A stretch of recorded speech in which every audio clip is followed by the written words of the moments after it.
দর্শক, বন্দরনগরী চট্টগ্রামে পরিস্থিতি স্বাভাবিক রয়েছে। গতরাতে বেশ কয়েকটি স্থানে অভিযান চালায় আইন শৃঙ্খলা রক্ষাকারী বাহিনী। চট্টগ্রামের জামাল খান এলাকায় আছেন প্রতিনিধি মনিরুল ইসলাম পারভেজ। আজকের পরিস্থিতি জানতে যুক্ত হচ্ছি তার সঙ্গে। পারভেজ, সকাল থেকে আমরা রাজধানী এবং রাজধানীর বাইরের কিছু জায়গার খবরাখবর জানছিলাম। আপনি চট্টগ্রামের খবর জানাবেন। আজকে তো সপ্তাহের শেষ কার্যদিবস, অন্যান্য দিনটির মতো কিন্তু আজকের দিনটি কি একই দেখতে পাচ্ছেন কিনা, ভিন্নতর কিছু দেখতে পাচ্ছেন, চিত্র আমাদের জানাবেন। উজমা, আপনি যেমনি বলছিলেন যে আমরা চট্টগ্রামের সকালে বিভিন্ন জায়গায় গিয়েছি। সকাল থেকে সবগুলো জায়গার যে চিত্র সেটি স্বাভাবিক অবস্থায় রয়েছে। অর্থাৎ স্কুল খোলা রয়েছে, দোকানপাট খোলা রয়েছে, অফিস আদালত খোলা রয়েছে, গাড়ি ঘোড়া সব সচল রয়েছে। আমরা কোনো কিছুই দেখিনি যে এর ব্যতিক্রম রয়েছে, এ ধরনের কোনো চিত্রই কিন্তু এখানে নাই।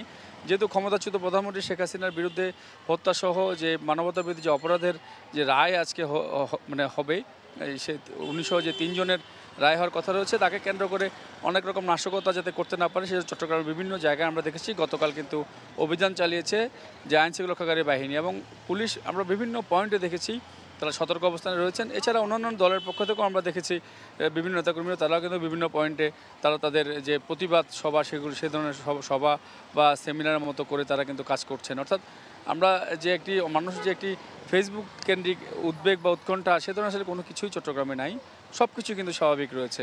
তো আপাতত এই সকালের চিত্র হচ্ছে এটি যে আমরা সকালে বিভিন্ন জায়গায় খবর নিয়েছি এবং সবগুলো জায়গার চিত্র হচ্ছে সব কিছুই স্বাভাবিক নিয়মে চলছে। উজমা।